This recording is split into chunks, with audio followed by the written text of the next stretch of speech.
really welcome you to this interview in the series that is all about unleashing the audacious woman within. Today's guest, Hedy Schleifer, is the very definition of audacious. She is an internationally recognized master relationship builder, an incredible motivational speaker. Her beloved life's work has been guiding people to experience the most alive and joyful connections possible with each other. Hedy speaks 7 languages and has been teaching this work for over 40 years in 39 different countries. And today we get to celebrate an extra special event with Hedy. Hedy, welcome and thank you so much for being with us today on your birthday. I think it's our gift. Oh, I love birthdays. You know, another year of life experience and then another year of life experience. Yeah. And so and the next year, the next adventure to come. So how many years of adventure have you had till now? 76. Yeah.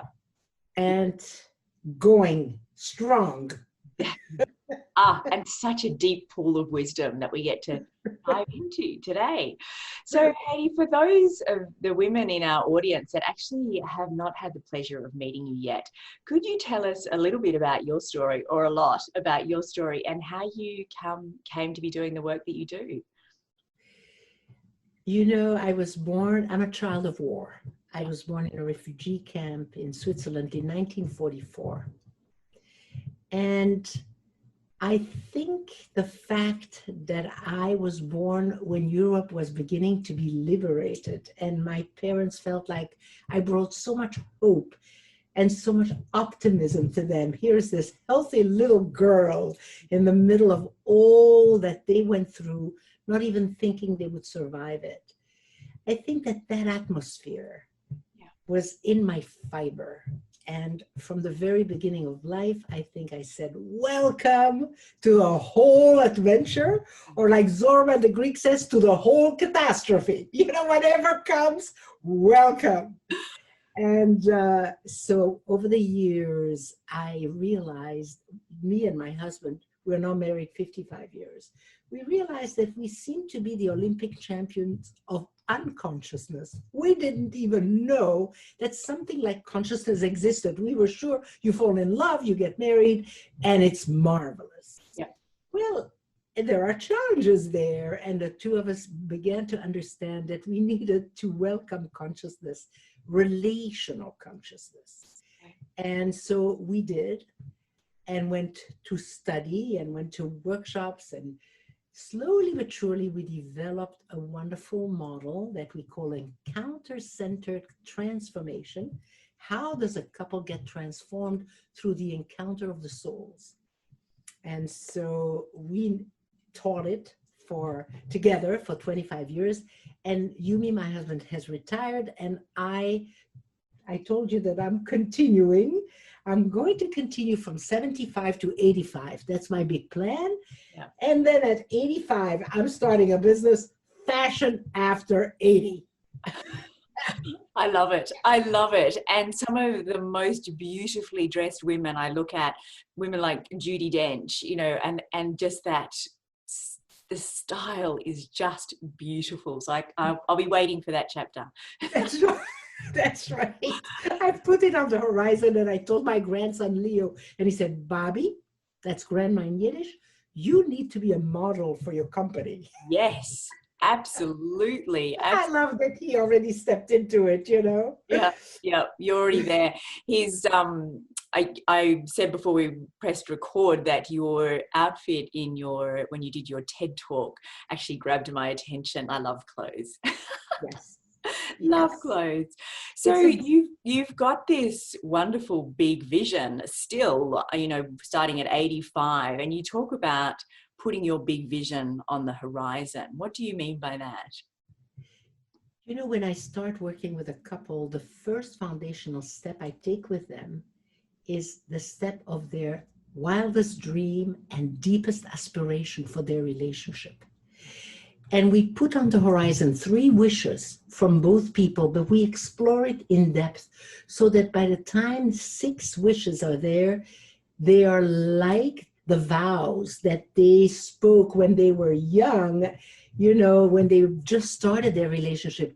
These are beautiful, challenging, and embracing views of what life is possible as a couple and as a family. Yeah. And we put it on the horizon. And what I found is that what you put on the horizon there, slowly the energy really invites you in that direction, and providence allows you to get a lot of gifts that push you in that direction. So the most important thing is really to put an enormous vision out there. Yeah. And then your life somehow walks in that direction. And I like to say that life is not a problem to be solved. It's an adventure to be lived.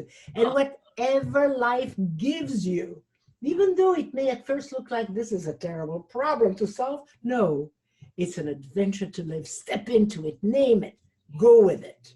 Yes, yes, yes, yes, yes. I want that written on big letters on my wall. I love it.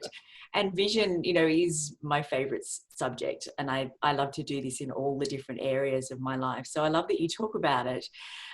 It's, and you have this, do you find that you've done this in all areas of your life? You've done so many different things. Absolutely. Yeah. Every area of my life gets a vision, a big vision on the horizon, so that I'm walking in that direction. Like I told you already, at 85, I'm having a business called Fashion After 80. There's already a vision there. Till that time, I give everything I have for my beloved to work with relationships. Then we play with fashion. Yeah. So that's a vision. Yeah. It's on the horizon. Yeah. So did vision play a part in your recovery from breast cancer? Because that's an interesting story too. Yes, indeed. When I got diagnosed, I was 54, and it just seemed to come out of left field. Here's a diagnosis in breast cancer, stage 4, quite serious. Well, my husband and I were terrified. And it was he who said to me, Hedy, how long shall we be terrified? 2 hours? 3 hours? He said, after that, it's not a problem to be solved anymore. It's an adventure to be lived. And it shocked me. He's right. How long shall we be terrified?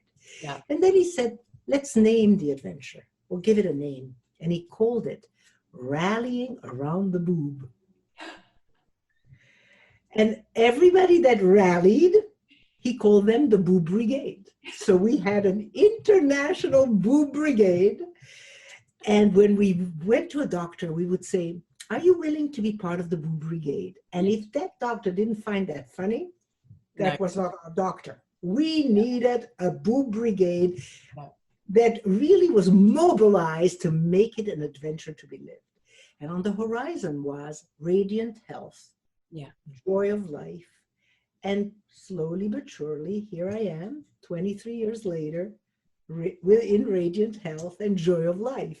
But that's what we put on the horizon, and then we went on the march of the Boob Brigade.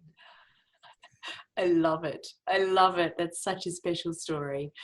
And you talked about, I think you've named this chapter of your life as well. So is this something that just evolves, or is it a deliberate action? How do you come up with these? Naming the adventure is a deliberate action. You really want to understand, what am I doing right now? And in this case, the example I gave of that diagnosis, what I'm doing right now is I'm gathering a brigade that is going to rally around the boob and go for that vision. And so, even when I went to get a dose of chemotherapy, there was a big sign that said, welcome cancer survivor. And I said to the lady sitting at the counter, there's a mistake in your sign. She looked up, she says, I can't see one. Is it a spelling mistake, a grammatical mistake? I said, no, it's a conceptual mistake. What could it be? She says, well, you know, I said, I had a diagnosis of breast cancer. But right now, I don't have breast cancer. I'm not a breast cancer survivor. I am thriving. And she looked at me and she says, well, what should I call you then? And I said, you know, Hedy Schleifer will do. I was just going to She say. realized, wait a minute, because I said to her, have you had the flu? She said, I did. Are you a flu survivor? Why should I always go back to something that I dealt with, but go with it into my future, and you don't have to constantly be reminded you had the flu? That's really, I wasn't willing, because of the vision I had there of thriving and being whole, didn't have to go back to that cancer survivorship. And I think that that's a philosophy that's really important. She did go to the hospital administration to tell the story because she felt like the sign was everywhere. Yeah. People needed to be liberated from that. What we focus on expands. I think exactly. Yeah, I think I'm in the adventure of unleashing the audacious woman. It's fun. Love it. Love it. Yeah. Indeed. Yeah. Yes. So your adventure right now, I think, is it rallying around the essence. So my husband had a few very bad falls. My husband has 89 years of life experience. And he had a few very bad falls and something occurred and his memory is different. He's not the same man that he was before. And people call who I am, and I'll put it in quotes, a caregiver. I am not a caregiver. We are care partners. Yeah. Care partners who are rallying around our essence, because my husband is in the sweetest, most serene, most peaceful time of his life, because the part of the brain that has all the very bad memories of war, because he's a survivor of the Holocaust, you know, those bad memories, and is not there. And he's just happy and serene and delighted with life. And so I decided we are care partners, rallying around our essence. And so we have expressed enormous love to each other. And you're not going to believe what happened. His libido woke up, and he is now a man who makes love to me every single day. Oh, and my libido has had to join his libido, so I can really be part of this rallying around the essence. Yeah. You know, he doesn't carry a conversation so much anymore, but in lovemaking, the bodies talk to each other in such a splendid way, and it has come out of calling it care partners rallying around the essence. It would never have happened if I were a caregiver and I would give him a diagnosis. Yeah. I'm just thinking how lucky the people in your life are. I feel that for many of us, we need that vision of a beautiful relationship, but we don't have a lot of people to turn to and to look at what that actually looks like. And I think about relationships that we perhaps see on TV and how they give a false picture. But when I think about the beautiful people in my life, and I certainly I have a beautiful marriage now. I did have a marriage that broke down, but I see so much strife in the relationships in, my girlfriends' lives. And I think that we need people like you that we can look to for creating that vision. So right. I'm so grateful for the work that you do. Thank you. So living life to the fullest. I've got so many notes here of things that I'm just dying to ask you. Let's look at, I know that there was a documentary made for yourself and Yumi. Am I saying his name? Yeah, Yumi.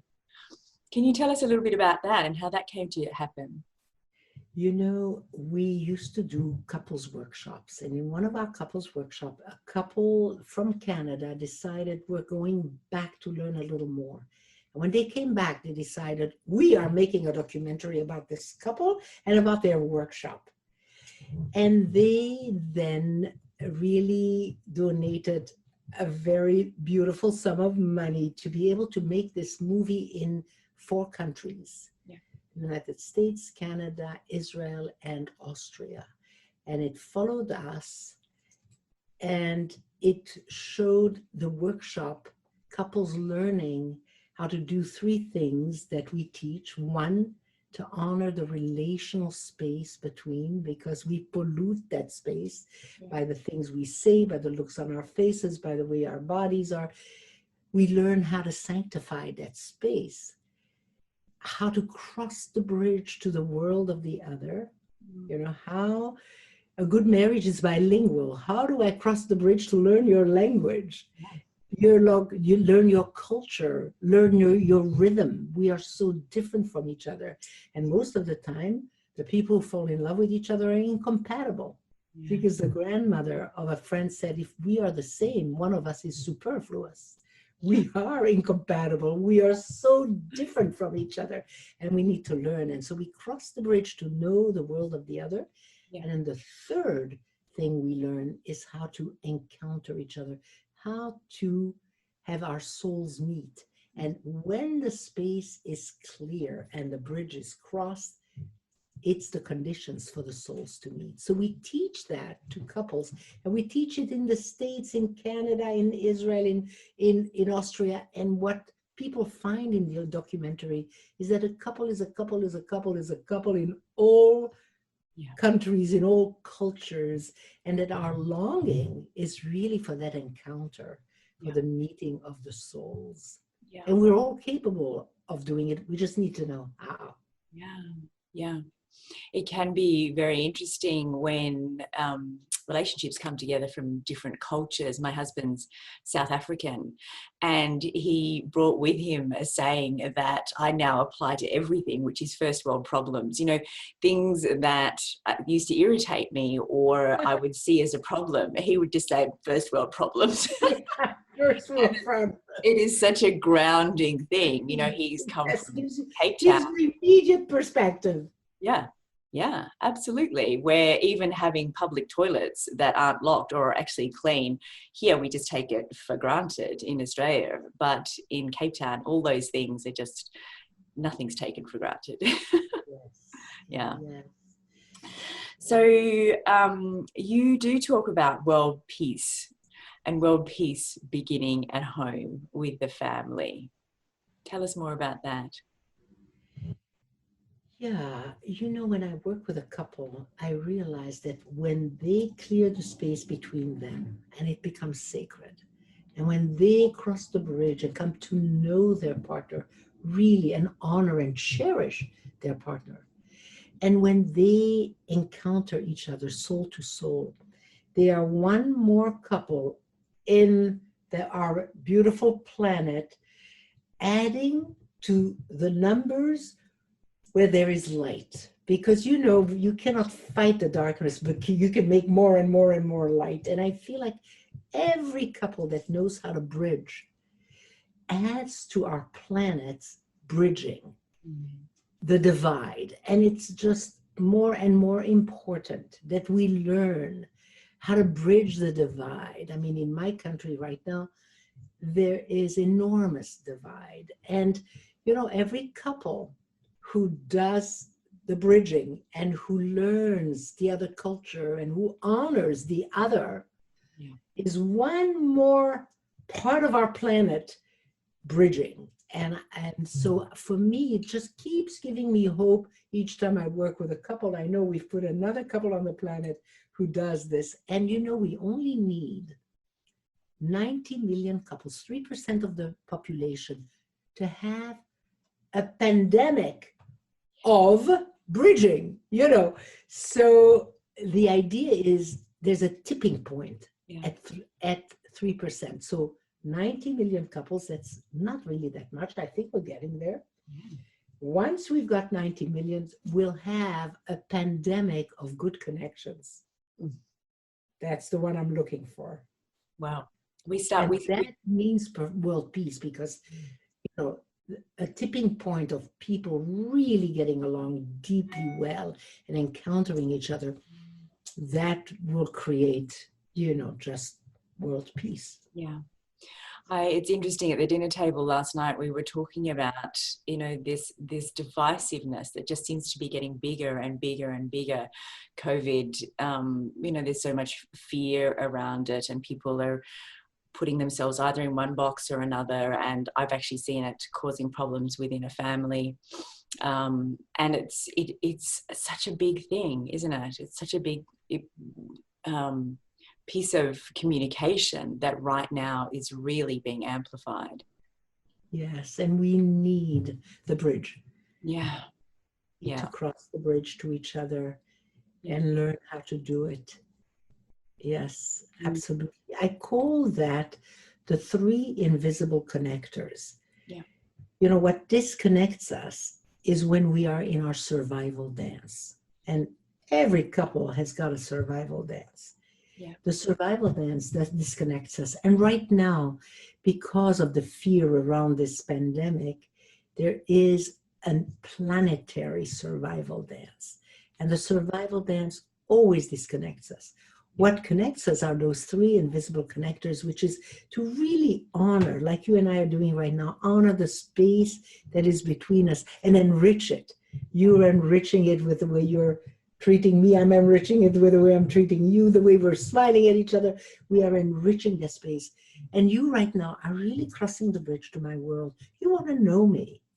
And you're learning about me, and you've got questions you put on your pad to know me better. You've crossed the bridge to me.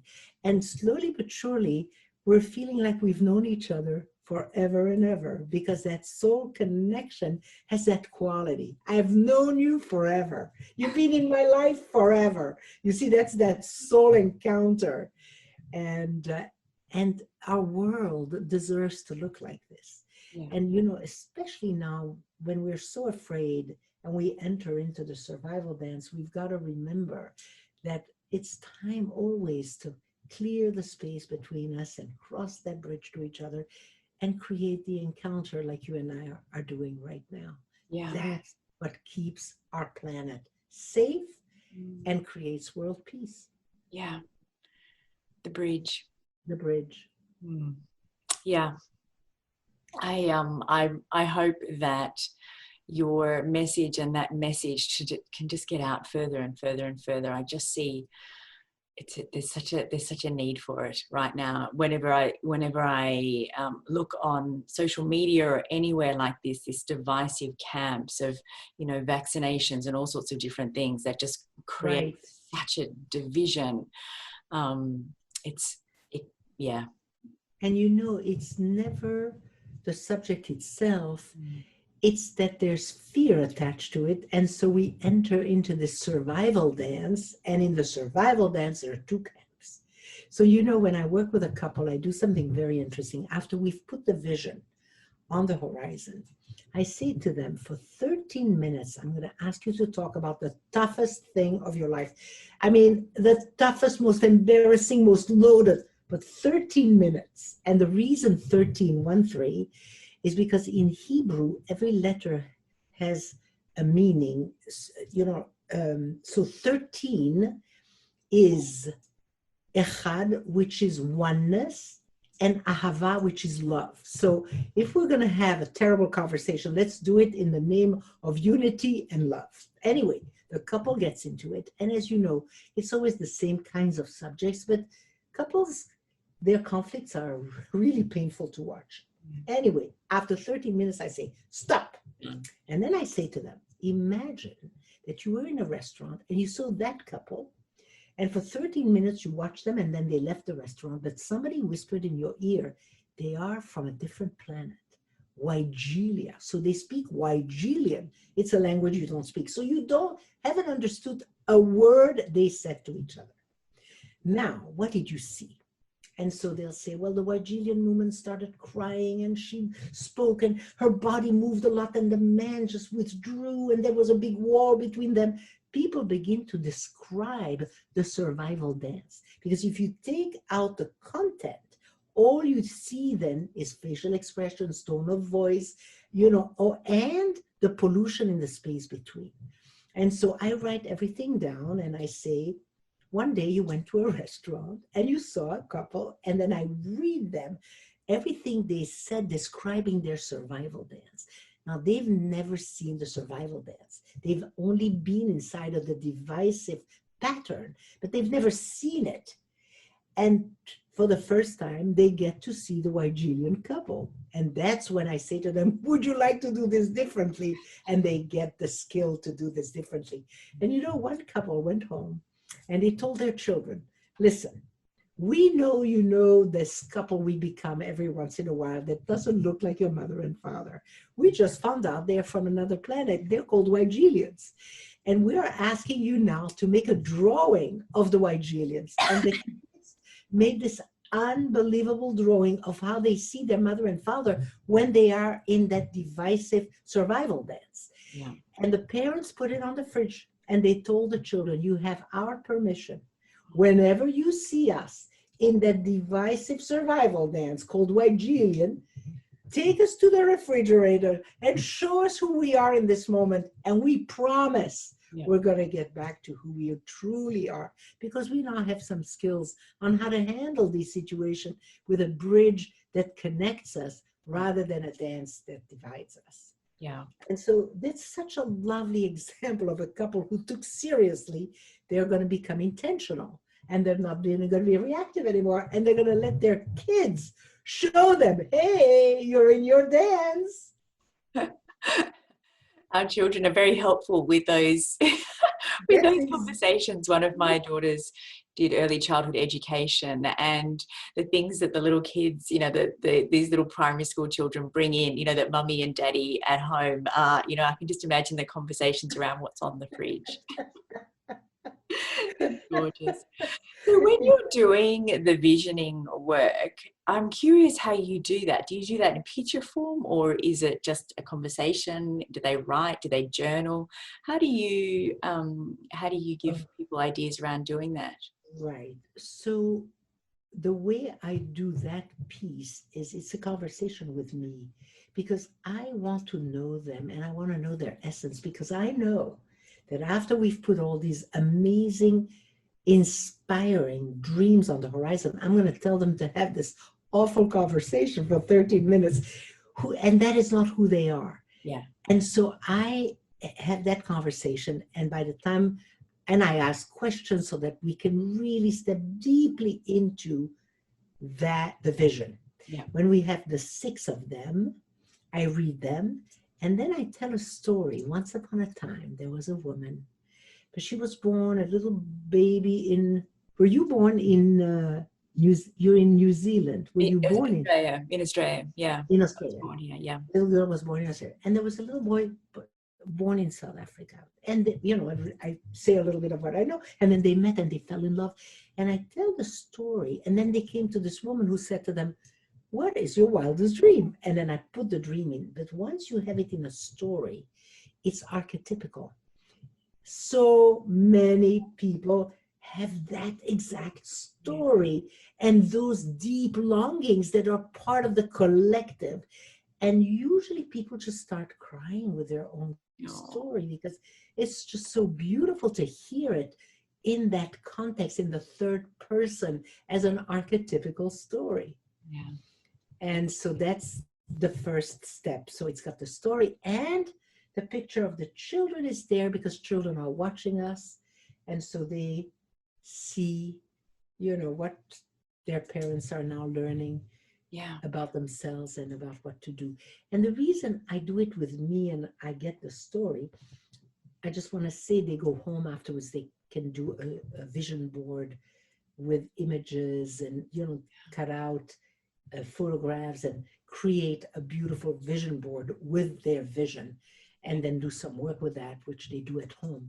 Yeah. The reason I do it with me is because I want to know them, because then I can say, after those 13 minutes and we've described their horrible survival dance, I can say, I have good news for you. These Wigelians are not you. I met you in your dreams. I know who you are. This is not you. And that's why they could go home, this couple, and say to the kids, this is not who we are. You can call us back, you know.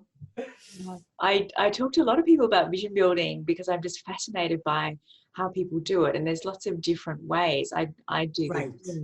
Right. board, and I, people that do, closing eyes, and but the storytelling is beautiful. That's a new element that I haven't thought Right. of before. Right. Once The upon power a of time, story. I get a lot of information through the dreams. Mm. So whatever I know, I weave, because through the dreams, I also get information about childhood, because sometimes what people want now is the opposite of what they had in their childhood. And so I can say, what was there, and I hear a little bit. So I can say, and that little boy, he lived in a family where nobody saw him. And Mm. he was just such a big spirit. And he was too big for that family. And he just felt like he never belonged. And, like these are archetypical stories. I mean, it is that man, but it is every boy who somehow arrived in a family where nobody saw because he was just too big Yeah. and too big a spirit, and nobody really could give him a mirror. Yeah. Yeah. My children were lucky enough to go to a Waldorf school, a Rudolf Steiner school, when they were little. And that was where I started to learn the healing power of stories. And, not just healing, but also how they learn through story. And Exactly. lost art, I think, for a lot of people. Yes, yes. Something else I do, which you will love, is that when couples already know how to cross the bridge, we'll do time travel. And time travel is where one partner will tell one element of their childhood, one little story, and the partner is going to go, once upon a time, there was a little girl or a little boy, and they'll tell the whole story till that element. Then they'll tell that element, and then they'll finish the story the way their heart wants to finish it. And then they take a time machine and they go back to that memory to talk to the mother and the father and the brother and the sister and the partner as a little child, and bring all the messages that needed to be there that nobody actually gave at that time because of a million reasons. But suddenly the partner of the future comes back and gives these healing messages. Yeah. As you talk, it's like it's not even my story, but I still feel myself leaning in. Yes, yes. It's beautiful. So saying a big yes to life. You touched on that at the beginning of this, but I just feel like it's such an important conversation right now. And you talked about a little bit of your life with your adventures through coming from a war situation and breast cancer and all these things. And for a lot of people right now, what's going on with COVID and the huge changes in the world, it feels like a massive transition is happening. And so I'm wondering if you can talk about how you see things at the moment and the ways that we can start to adopt ways of, the power of language is something you've talked about, and how we can, start to shift things a little bit. Yes. Edwina, I make a distinction between the microcosm, the nest in which my husband and I are, and the macrocosm where there are so many losses, so many sad events are going on. And I feel like we can only really fully commit ourselves to our world so that from there we radiate out. So what I've decided is, what is this new era giving me? And what I realized is it's giving me something I wouldn't have had, because were I to come and go and companions would come to be with my husband to make sure he's safe, I would not have come to know him. His libido would not have woken up from having his wife there all the time, attentive and loving and delighted with him. I make sure that everything we do together is a joy. The shower, a joy, a spa, massage, everything. And slowly, look what has happened as a result. I know I would not have had, my man, the care partner connection that we now have, were it not that we are sheltered in since March 10, and I'm there all the time and he's there all the time, and our relationship was able to grow and evolve and become even more fun than I even dreamt about. And so from this place, I can then radiate out, and I've shifted my work from in-person to Zoom. I never thought I could work with couples on Zoom, but I'm doing it. And you know, I call God the kosher choreographer, because I'm Jewish, so it has to be kosher. Choreographer, because I trust the choreography. And so the kosher choreographer sent me a couple with whom it was absolutely a piece of cake to work on Zoom. So I did, and I said, well, Zoom is a piece of cake. No, it was the couple that was a piece of cake, but it was a piece of cake. And I said, great, I'll do it. And then the kosher choreographer sent me more and more challenging couples, but it's working. Yeah. And the latest challenge is that I received a gift, a mother-daughter. I do sometimes work with parents and adult children. The mother is in Brussels, the daughter is in Tel Aviv, and I'm in Washington, D.C. We're doing magnificent work.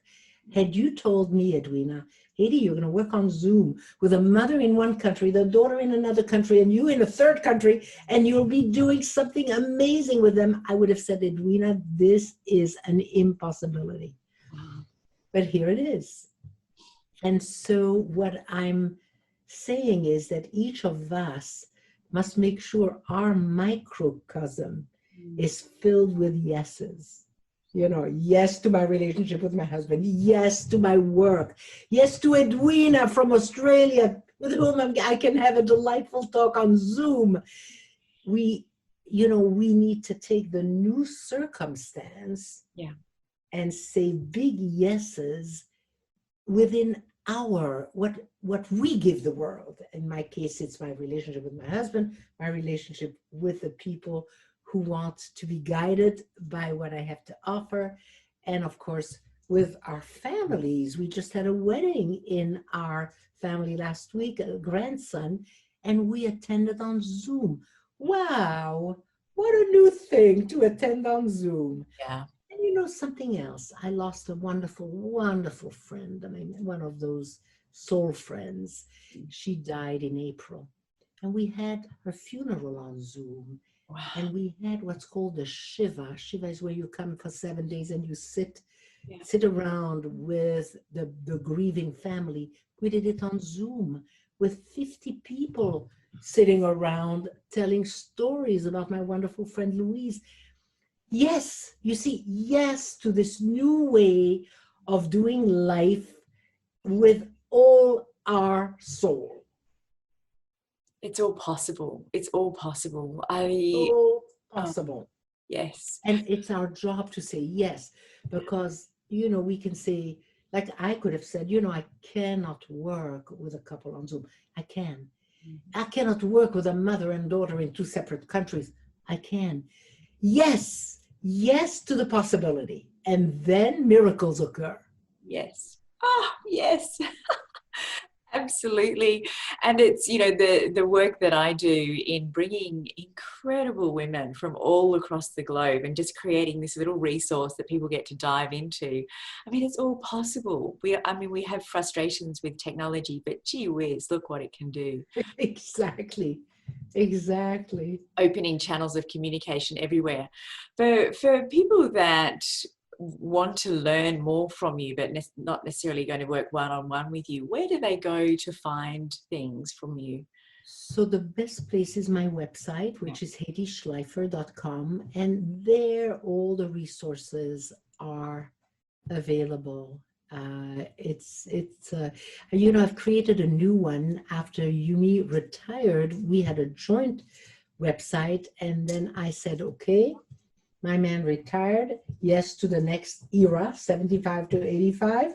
And so I created a new website, which is mine now, and people can find all the resources there. Also the TED Talk that you saw, that you mentioned my outfit. So if people want to see my outfit, it's there in the website. It is an amazing website, and your story is phenomenal, which is what drew me right in. The fact that you speak 7 languages, my brain cannot compute. It's so funny you say that, because I do. Yeah. And a language I do not speak is this technology language. Yeah. It's really challenging for me, the computer, and I'm always amazed at the young people.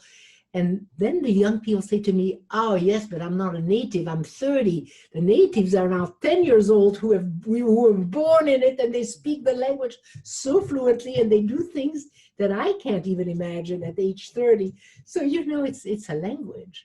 Yes. And it's a language I don't talk. Yeah. And I'll say on the phone to somebody who says, yes, you can just get into your computer. I say, I am 70, it was 75, now I'm 76, and I don't speak the language. Would you please assist me and very patiently work with me so that I can do this? Because it's not a language I speak. Yeah.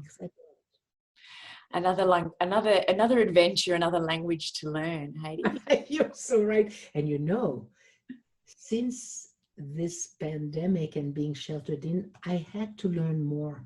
Yeah. Before I could afford not to know, but you buy online and you order groceries online, and there's a lot I do now quite automatically. Yeah. I don't yet speak the language, but certainly dabble in it a little more. I mean, we've talked about possibility and this being at home and our situations having changed so radically for many of us. It opens up a whole world of possibilities there's nothing you can't learn now, whether it's a musical instrument or another language or whatever it is. It's all just here now. True. It's true what you say. And I think this big yes is a very basic thing right now. Yes to all the possibilities that are available. Yeah. Well, I'm glad you said yes to me. I can say that much.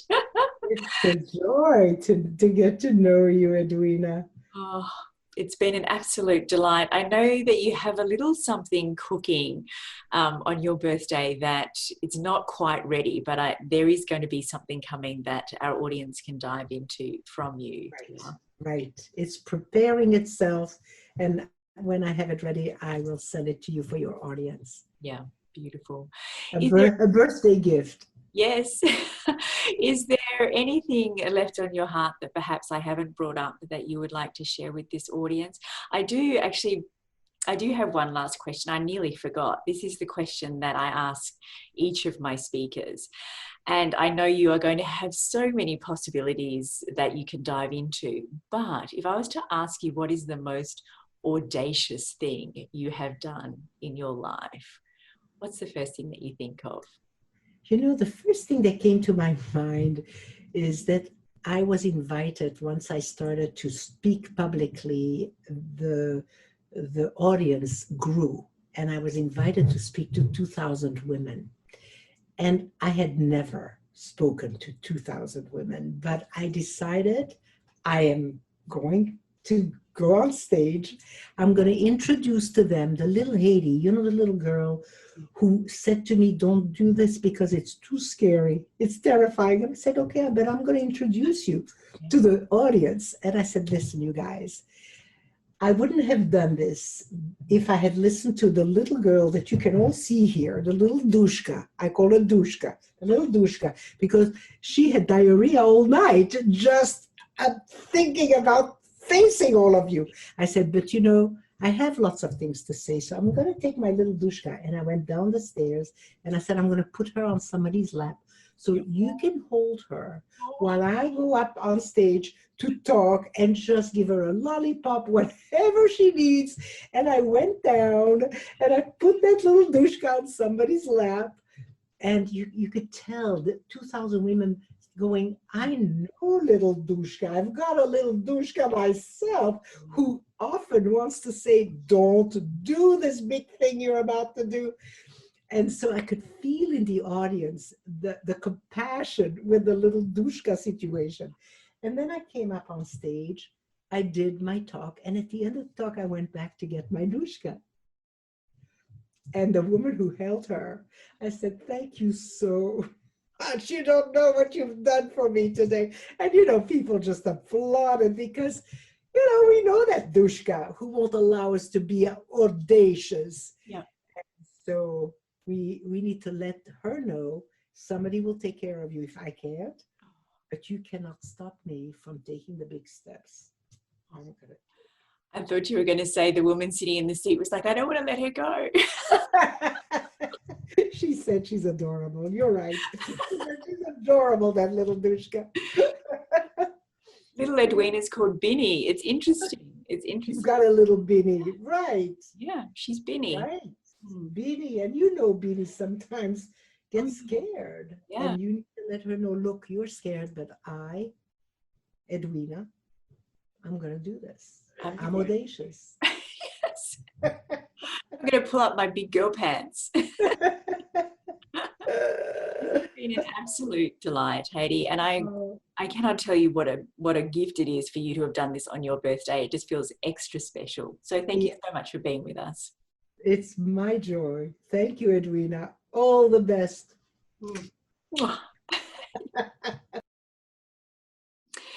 Do you know, as a vision building mentor, the very first step that I take women on is looking at who we want to be in the world.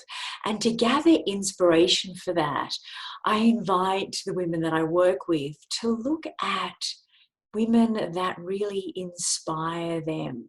What is it about their way of being that's so appealing, that has you leaning in to learn more, to experience more, to be around that person?